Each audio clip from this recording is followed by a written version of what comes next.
Hey, welcome to Playing for Keeps, the show where we take a deep dive into emotional intelligence, sex, love, adult attachment theory, mental health, therapy, and everything in between that creates great relationships. Your host, DJ, is a certified life coach and emotional intelligence practitioner. She's here to be of service to all the listeners interested in love and relationship. Now, here's your host, DJ.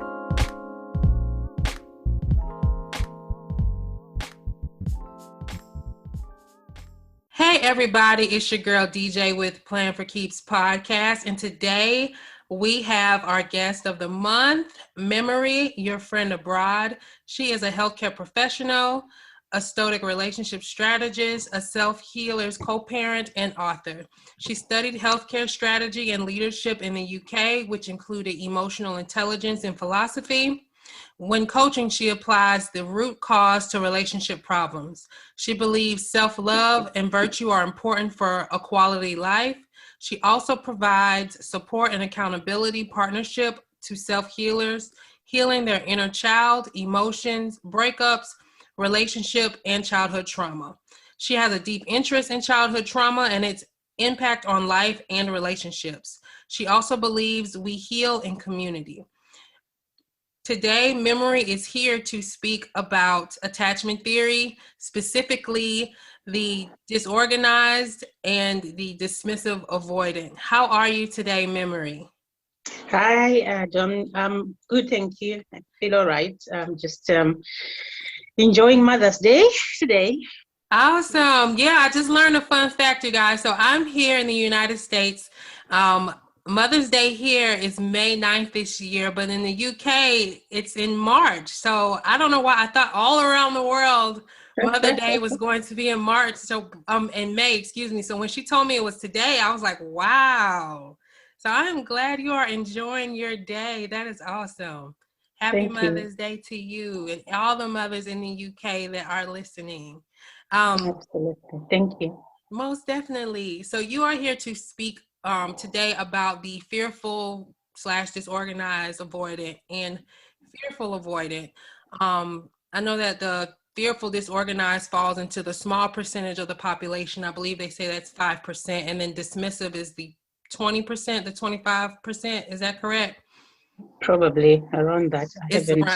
Yeah, which unfortunately they say the majority is it falls in the insecure attachments anyway. Yeah.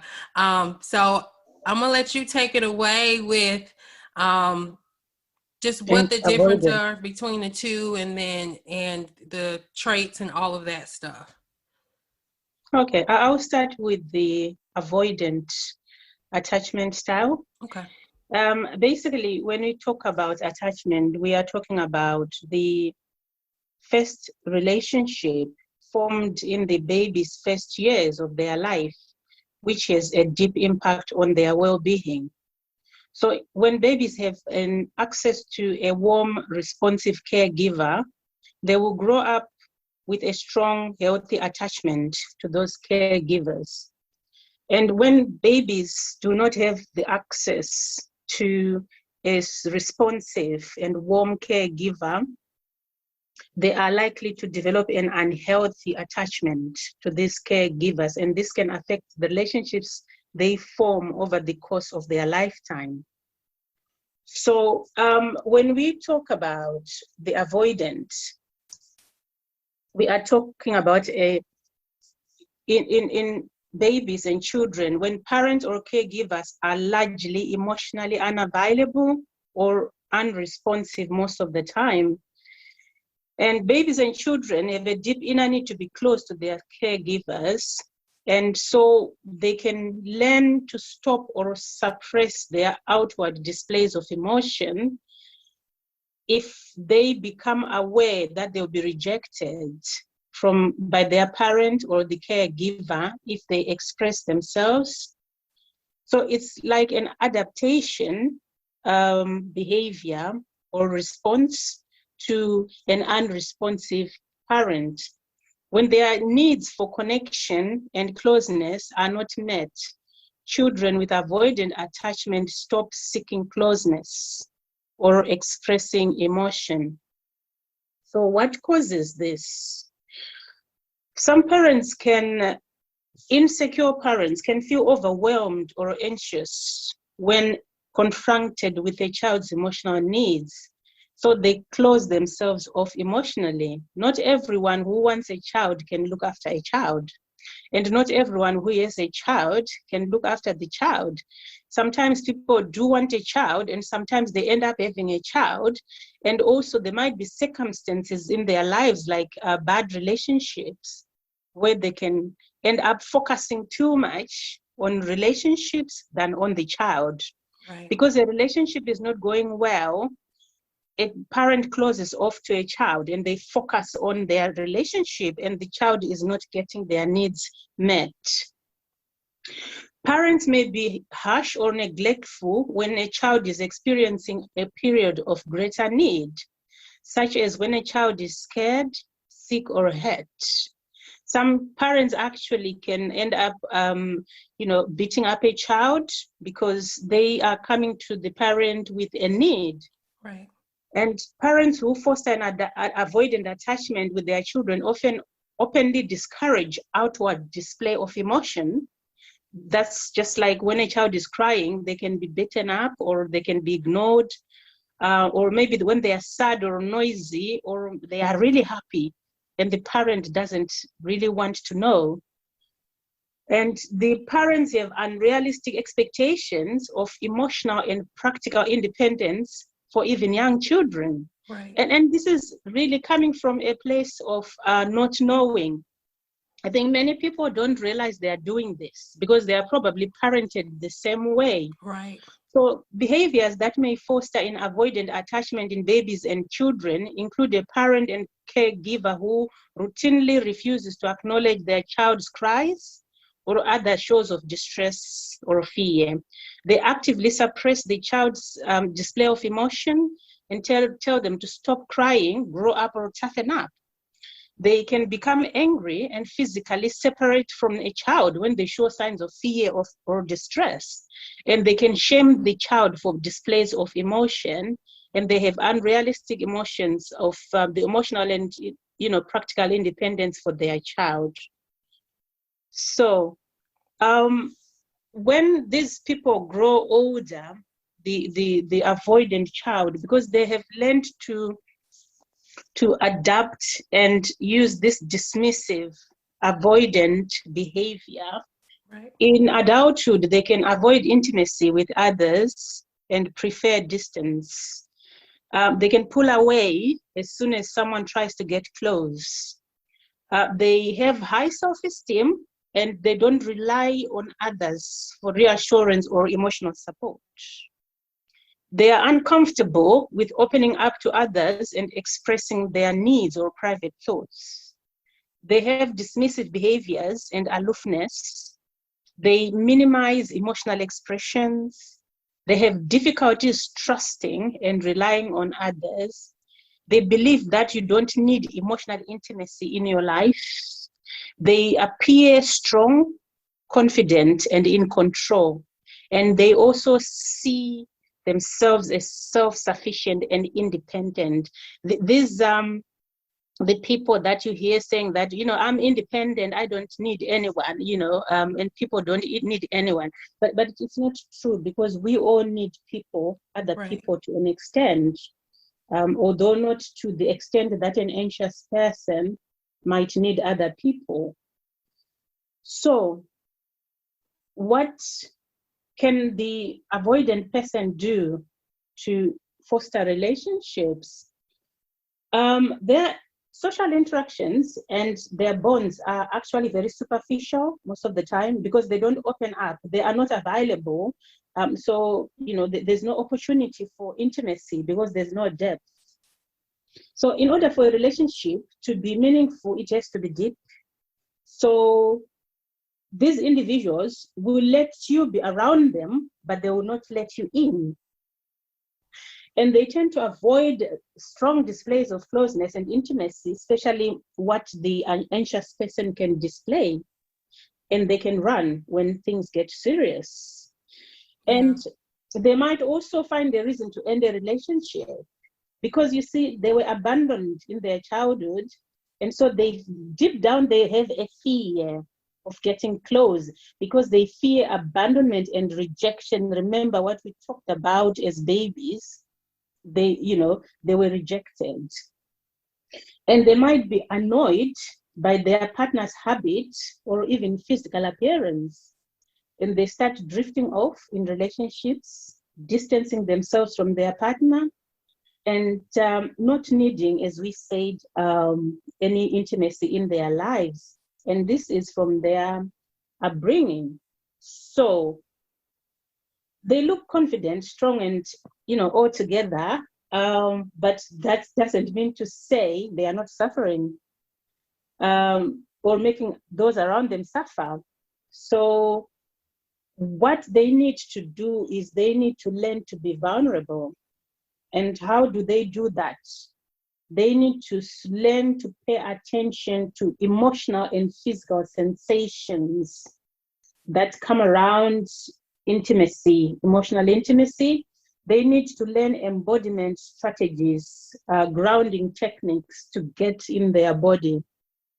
They need self-reflection to help them make sense of and analyze their existing patterns. And that's where emotional intelligence comes in. Who am I? What am I doing? I'm not building relationships here. Why am I not building solid relationships? What do I need to do to change that? And this is when they need to sit with their emotions and learn to feel. And they need to understand, explore, understand, and express their emotional needs. I created a toolkit where I spoke about them being able to probably start small.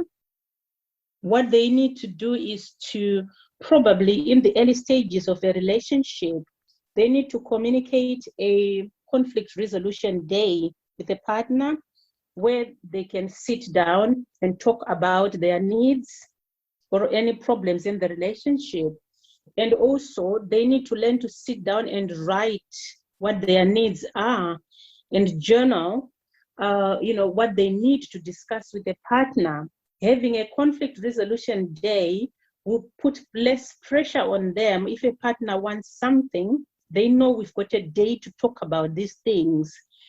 And also, it will also help them to learn to express without fear, because they know that it's a day when we are supposed to express things in the relationship.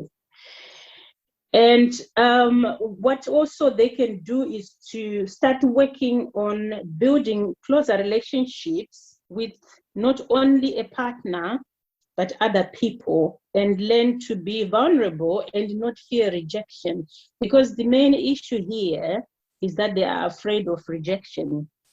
So they need to understand that some people will reject them, and that's okay. And others will accept them, and that's okay, because that is life. Not everyone is going to like you, and not everyone is going to not like you. So they need to be open to life, basically, because it's really flawed to imagine that things have to go well in life. That's not life. Right, that's not life. Right. Yeah. And finally, what they need to do is they need to learn to love themselves. Because when you love yourself, you look at all the facets of self-love. Learn to trust others and allow them, and learn to let go of control, and learn to detach from an outcome. Just have fun. I'm meeting someone, we are having a good time. If we get on well, we don't know how far we are going to get, but I want a full-on relationship. So I'm going to welcome them, and I'm going to open up to them. And they need to minimize the love bombing in the initial stages. Oh, yes. Yeah, and give little bits slowly, a little at a time, so that they don't then feel like, oh my God, I've given too much of myself, so I need to stop. If they are giving small amounts and assessing, that can actually be sustainable.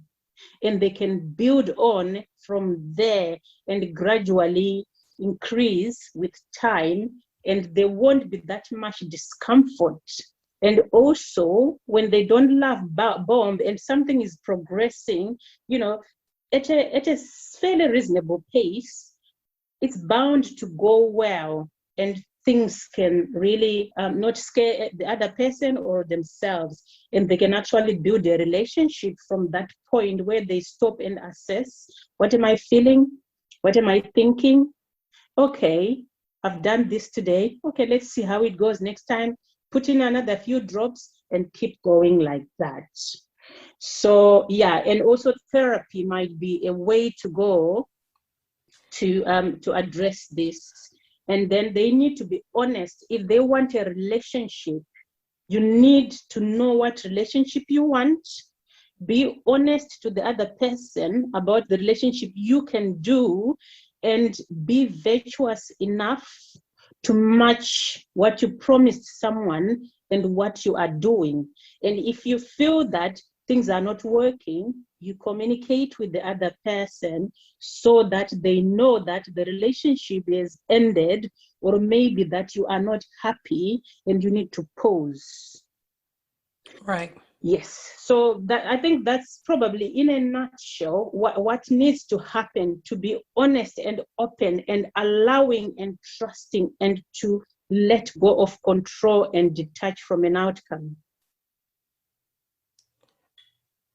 Those definitely with them. And I'm glad that podcast exists and other forms exist, and people talk about attachment theory and specifically the fearful and the dismissive, because maybe the fearful, maybe because with fearful they want love, but then at the same time they don't trust it. But a dismissive, they don't feel like they have a problem at all. So it would be hard to even get them into therapy. But to hear something to the effect of like this podcast, and they can hear like the characteristics that they may have within what you're saying, maybe they'll realize, maybe I do have a problem. Or because I know with them, like a tactic that you just said, they get irritated with their partner and they start not liking certain things that their partner do. That's really a tactic that they use to detach. Yes. So they don't get close. And another thing that a dismissive will do when they realize, okay, love bombing isn't working, or I'll love bomb somebody and then the relationship still doesn't work, what they end up doing, a lot of them, they'll just start sleeping around with different people to feel something.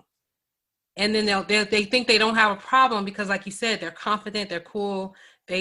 Overall, they have their lives under control. Yeah, I don't have a relationship, but I don't need emotional connection. But you do, because you're choosing. Absolutely. There's no one who actually doesn't need to connect with other people.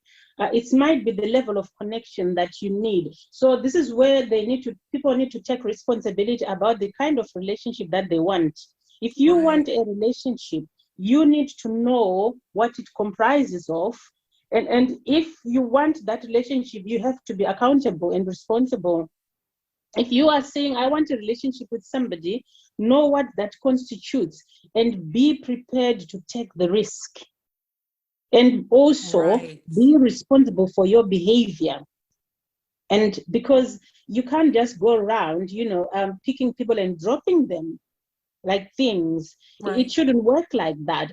Yes, some people might put pressure on you, but it's important that you step up and communicate and say, you know what, I feel pressured right now, and I'm going to take a break. Some people are really good like that, even when they're avoidant. They'll communicate and say, you know what, I can't do this. Because there's too much pressure, especially when they are tied up with an anxious person. There can be a lot of pressure there. But as an adult, it's important that you own your experience and you express yourself. If you can't stand there, you need to get out, but you need to communicate that you are leaving. But then again, there's other things that someone can do. You need to learn to sit with things sometimes and communicate and say, look, hey, I really want to have a relationship with you, but can we just be on the same pace here, go at the same pace? Right. Because I feel like things are going really fast. Shall we slow down just a little bit? And if someone doesn't want to slow down, then yes, you've got the right to, to exit and communicate, hey, I can't do this. It's too much for me, so I'm going to have to let go. Right. Yeah. Because it's about taking responsibility. People have choices.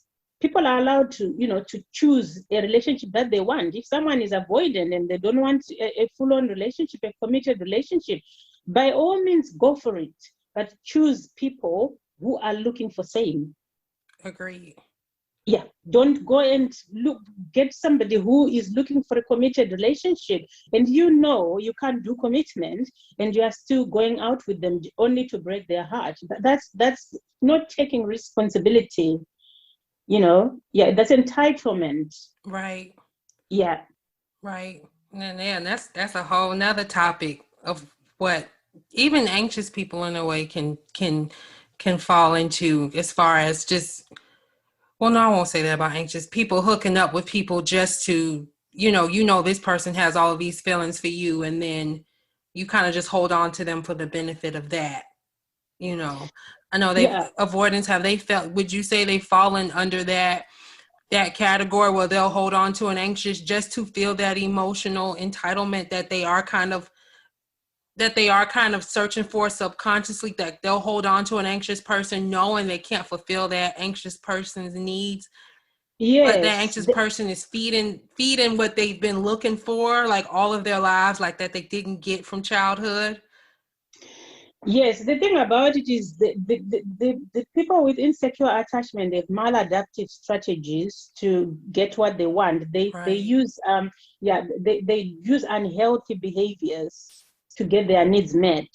So they will use their childhood strategies, which are unhealthy. They saved them at some point, but not in adulthood. And the problem is they are continuing to use the same strategy that they used for mom and dad, who were emotionally unavailable, and now they are doing that with a partner, and that doesn't work. Because a relationship, with another person is reciprocal. And this is why, again, we come back to take responsibility, know the relationship you want, and take responsibility for your behavior. Otherwise, it's not fair to come from a place of entitlement. Both attachment, insecure attachment has got a need to be in control. Their behaviors are controlling. Yes, they manipulate others to get their needs met. Absolutely. Because when someone is keeping someone that they know is not on the same page, that's a control tactic, because they want their needs to be met. The avoidant person has got their own timeline. They expect to reach out when they want to, expect the other person to jump when they want the other person to jump. I want to see you today, and that's it. And the other person has to say yes. Right. And it's important that whoever is dating a person like that creates boundaries and says no, and not attach them to their goals. And if they have to go, they have to go. Sometimes people need to be taught through boundaries that there is a word called no out there, and that they cannot get their own way. Absolutely. Let me ask you a question. Like, we just named what avoidant would probably do to kind of manipulate in a way or to get their own way. What would you say an anxious, just to piggyback just a little bit off of anxious, when I always ask my questions like ass backwards, so forgive me, but anxious,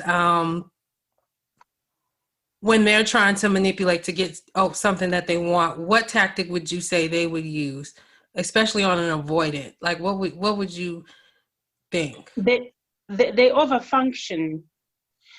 They overfunction and they give to get. So they can do a lot because the avoidant is pulling away, and the anxious person will get into the space to try and make things happen, to try and make something happen with this person, because deep down they believe that if they do a lot, they can make the relationship work. If they get into that space, they can patch up that wall, in the middle, and close the gap. Yeah. So I know with avoidance though, they pick up on that though. They're really good at picking up on that, and it seems like it makes them even more angry when you try to pick up all of this stuff to try to make them do something they don't want to do. So it's like But a then, self-sabotaging tactic that doesn't, it may work a little bit, but then when they catch on, it doesn't work. You get what I'm saying? yeah, it will be a toxic dynamic, in fact. They create a toxic dynamic like that. And Yeah. the problem is with the wanting to make anyone do something is nobody wants to be made to do anything, even a secure person. You know, you don't want to go around trying to make something happen with people. People don't like to be manipulated. Right. Yeah, people need to be trusted and allowed. And this is the best tactic to use with any attachment style. Trust others and allow them to step into their role. People know when they choose a relationship, they know what they are supposed to do. But sometimes you can trigger their insecure attachment because of your behavior. Right. Like in the case of an anxious and avoidant, they can trigger each other. You know, if they don't really check their behaviors, they can trigger each other and it can become a toxic dynamic. Whereas if they learn to do things differently, they can actually create a relationship where stop, you know that you are anxious, sort out your anxiety. It's got nothing to do with the other person. It's from mom and dad. Right. You know, sort yourself out. Avoidant, sort yourself out and trust and allow other people and step into your role, which each know that we've got roles. We've got like maybe we've got two people here. Let's say one is a man, one is a woman. Maybe the man is anxious, the woman is avoidant. You know, the man needs to know that this woman knows what her role is, and she'll step into that role if she's into him. And this woman knows that this guy is anxious, but if she meets him where they're supposed to meet in the middle, you know, there won't be much of anxiety and conflict. Sometimes people do push, you know, some people are too anxious. They just want to be with you, like to be glued to you all the time. But if you know, if the avoidant person creates a gap that's not too big and creates boundaries, the anxious person might just stop there, and they can create a gap sometimes and then meet together and then take space again. And the dance can be done really, really well. Got you. Yeah. Got you. Yes, it's all about communication and, like you said, setting boundaries. I think those two things are very important, and a lot of people don't do that. Communication is just blocked. People don't want to talk anymore. Because they don't know how, because they remember these people were not heard when they were young, and they were not taught how to communicate when they were at home, because that's where they learn to communicate. Everyone learns their behaviors at home. And if home did not allow that communication, then they're not just going to automatically become communicators. Right. Yeah. So that is the thing. People need to start learning relationship now as they have grown. And if they start communicating and learning relationship now, maybe they can teach the next generation.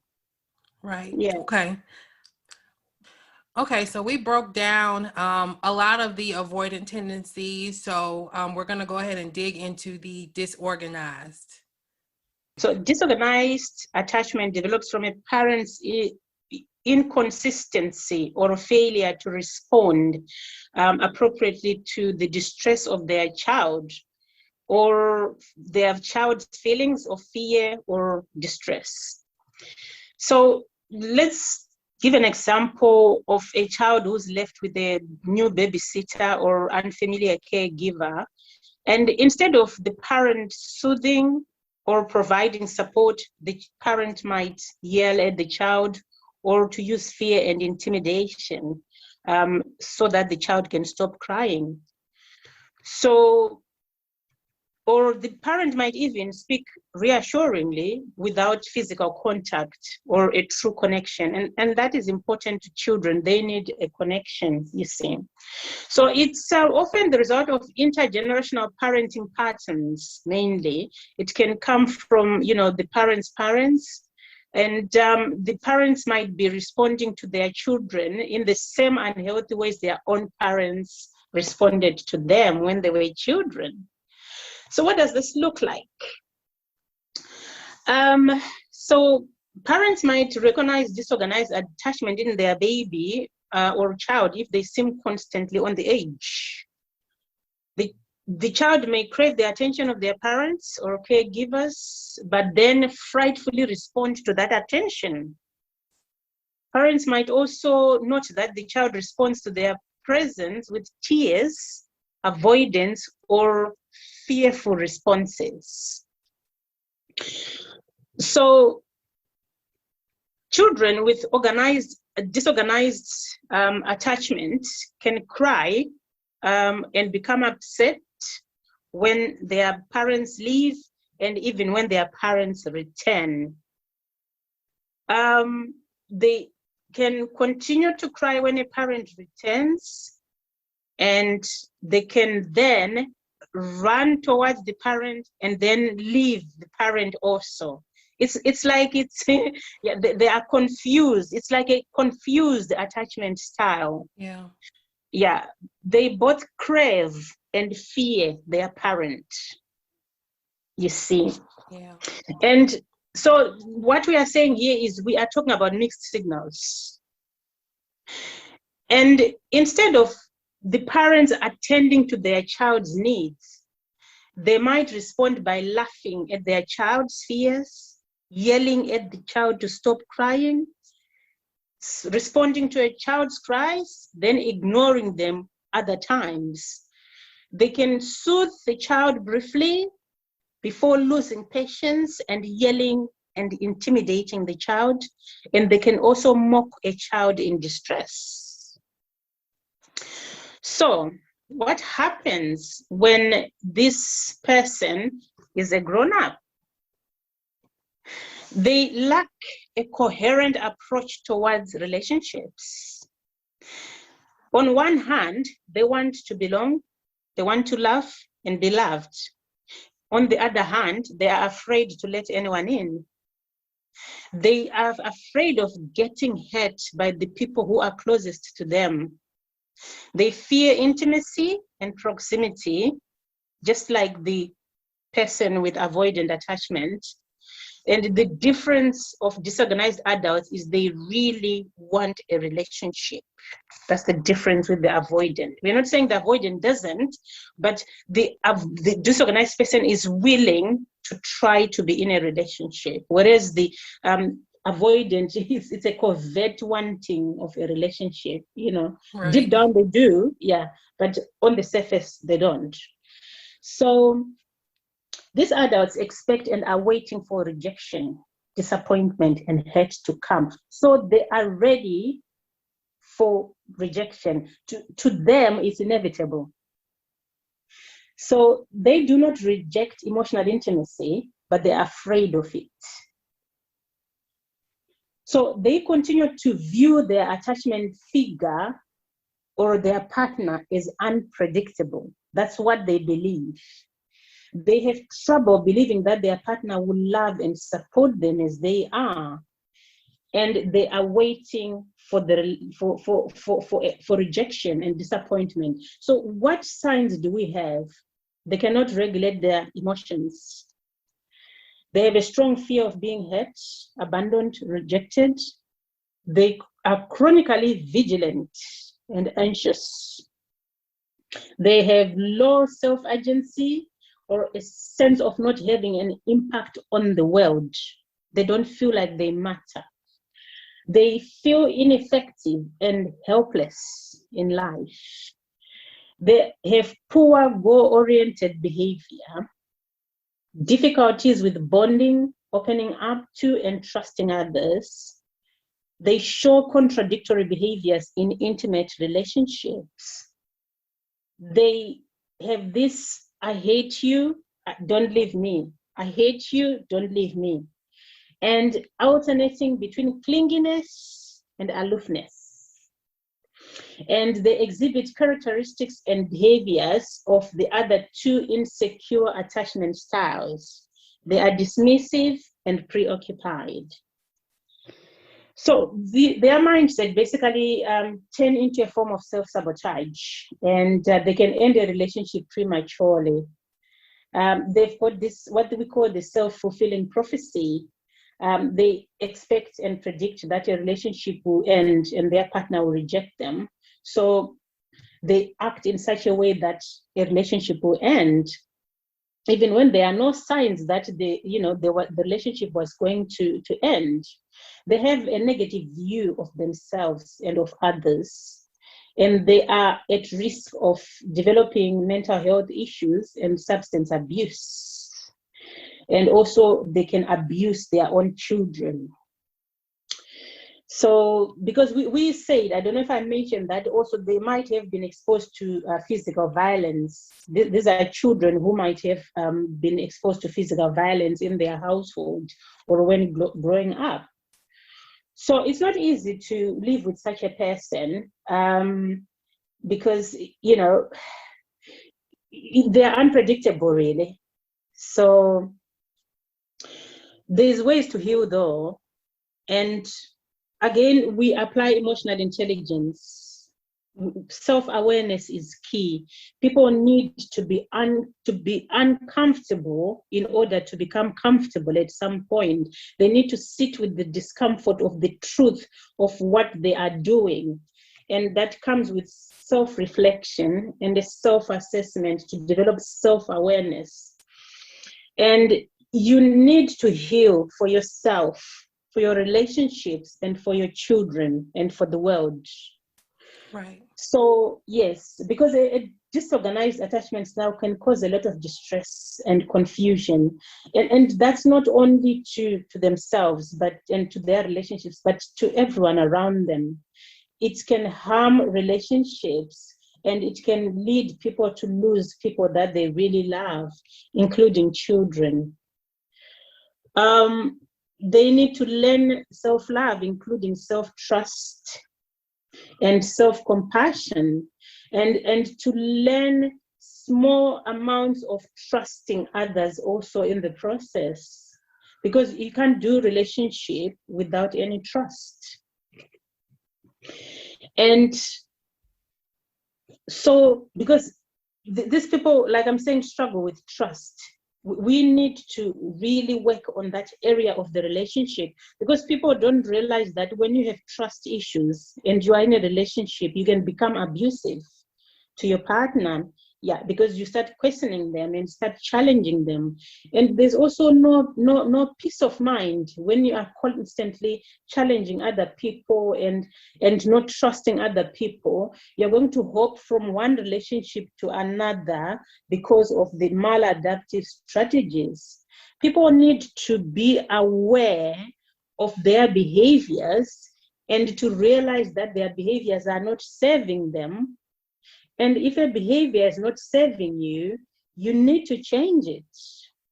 If something is not serving you, Agreed. And if you know that you come from an abusive home, all the better to step forward and seek support. For those that can afford therapy, they need to go for therapy and counseling. For those that cannot, you need to join groups that can support you to learn to love yourself, to learn emotional intelligence, to learn what we picked up in there as one of the symptoms, emotional regulation, and also to then learn empathy, trusting and allowing others, and to learn social skills. And this is only possible if you are self-aware. Healing on your own can probably be the best if you are confident, because I guess it can take a while and a lot of money to actually address these insecure attachment styles. Agree. Definitely agree. I know me personally, I fall under the disorganized through testing and different things like that. And I know you described it at least for me on to a T. I know that everybody falls on different spectrums and stuff like that. And digging into attachment theory and digging into the self-help books have helped me, but I had to come to awareness of the things that I was doing. So getting a coach or therapy is also could help the process just move a little bit faster if you're someone who may be coming into awareness, but also don't have, like you said, the confidence to really dig in and do it yourself. So yeah, awesome. Thank you for digging into the disorganized. Again, that's going to be key for someone to hear it, just in case if they're not digging into not looking into the books or not looking into it on YouTube. If they run across this podcast or any other podcast who speak on attachment theory, they may realize like, hey, maybe I do need some work, because I know me, I didn't feel like I needed to do any work. I felt like I was perfect because I was running. But yeah, I thought I was perfect, but no, I really had the mentality of I'm going to get this person before they get me. And sometimes I did end relationships prematurely. And when I did try to dig in all the way with this one guy and I didn't end it, he ended it with me. But it caused me to look at myself though. So yeah, thank you for that as well. Yeah, you're welcome. Yeah, it's an interesting one. I think I was actually, in that bracket. I think, looking back, I was very disorganized and chaotic. Yeah, but in time, you develop consistent, trusting relationships, and I think that comes from not wanting to really reach out to romantic relationships as such, because sometimes we believe that. It's only the romantic relationship that counts, but we can start with the inner circle that we have. We can actually learn to regulate ourselves with children. We learn to communicate with our children in a healthy way. We learn to communicate with our inner circle, immediate circle, and we learn to be patient and consistent in personal growth. And whatever attachment style you are, you need personal growth. And this is something that nobody taught us, Right. We need to be consistent with personal growth so that we are aware all the time. Each step we take a conscious step in life rather than just knee-jerk through life and end up dating unavailable people because we are also unavailable because of our insecure attachment style, and our fears are triggered, and then it's just a roller coaster of emotions. In a relationship, you go on a roller coaster instead of going on a smooth ride in a normal and growth-inducing relationship. So yes, very important to avoid anxiety, to avoid depression, and also to manage social and intimacy fears. It's important to foster and be consistently focusing in personal growth. Memory, I want to thank you for coming on, just again for blessing us with your information this week on the avoidant attachment style. I'm sure I've learned some things. I'm sure the listeners have learned some things. Where can the audience find you? We are on Friends Abroad Relationship School on Facebook, and also I've got the Spotify podcast, Friends Abroad on YouTube. And on Twitter, we have all those platforms, but I would urge people to come on Facebook. I'm considering going on Instagram. I think we might just combine the two. But Facebook, we've got a growing community there. I think we are nearly 2,000 strong women. We also have men on board, which is for men. And I've also recently opened a new small community for people who want to intentionally heal their inner child.